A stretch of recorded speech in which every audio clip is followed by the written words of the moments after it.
ദൈവതിരുനാമത്തിന് മഹത്വമുണ്ടാകട്ടെ. സ്നേഹിതരെ, ഇന്നത്തെ തിരുവചനം ലൂക്കാസ് വിശേഷം 18-ാം അധ്യായത്തിൽ നിന്നുള്ളതാണ്. ഒരിക്കൽ രണ്ടുപേർ ദേവാലയത്തിൽ പ്രാർത്ഥിക്കാൻ പോയതിനെക്കുറിച്ചുള്ള ഭാഗമാണിത്. രണ്ടുപേർ ദേവാലയത്തിൽ പ്രാർത്ഥിക്കുവാൻ പോയി. ഒരുവൻ പ്രീശനും മറ്റേയാൾ ചുങ്കക്കാരനും. പ്രീശൻ നിന്നുകൊണ്ട് ഇങ്ങനെ പ്രാർത്ഥിച്ചു: ദൈവമേ, ഞാൻ നിനക്ക് നന്ദി പറയുന്നു.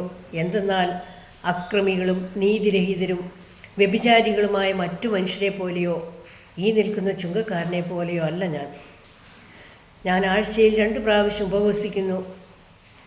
ഞാൻ സമ്പാദിക്കുന്ന സകലതിൻ്റെയും ദശാംശം കൊടുക്കുന്നു.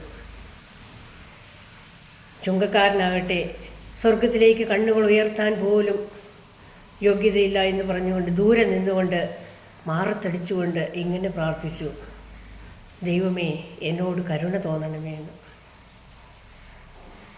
സ്നേഹിതരെ, ഈ 2 പേരിൽ ആരുടെ ആയിരിക്കും തമ്പുരാൻ പ്രാർത്ഥന കേട്ടിട്ടുണ്ടാവുക?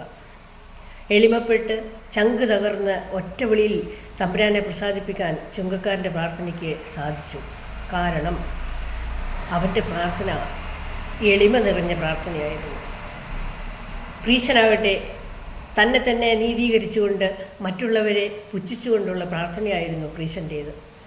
അപ്പോൾ ഈ ഭാഗത്തു നിന്ന് നമുക്ക് പഠിക്കേണ്ട ഒരു പാഠം ഇതാണ്: നമ്മുടെ പ്രാർത്ഥനകൾ ദൈവസന്നിധിയിൽ എത്തണമെങ്കിൽ നമ്മുടെ പ്രാർത്ഥനകൾ എളിമ നിറഞ്ഞ പ്രാർത്ഥനയായിരിക്കണം.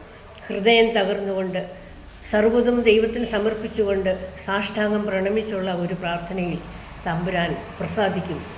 തീർച്ചയായും ഈ ഒരു പ്രാർത്ഥനയ്ക്കാണ് എപ്പോഴും വിലയുണ്ടാവുക. സ്നേഹമുള്ളവരെ,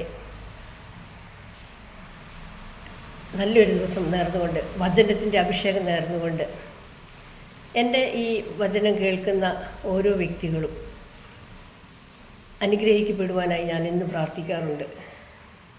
നിങ്ങൾ ഈ വചനം നിങ്ങളുടെ അടുത്തേക്ക് എന്നും എത്തുവാൻ വേണ്ടി എൻ്റെ ഈ ചാനൽ സബ്സ്ക്രൈബ് ചെയ്താൽ കൂടുതൽ ഉപകാരപ്രദമായിരുന്നു. എല്ലാവർക്കും നല്ലൊരു ദിവസം ആശംസിച്ചുകൊണ്ട് നിർത്തട്ടെ. Praise the Lord.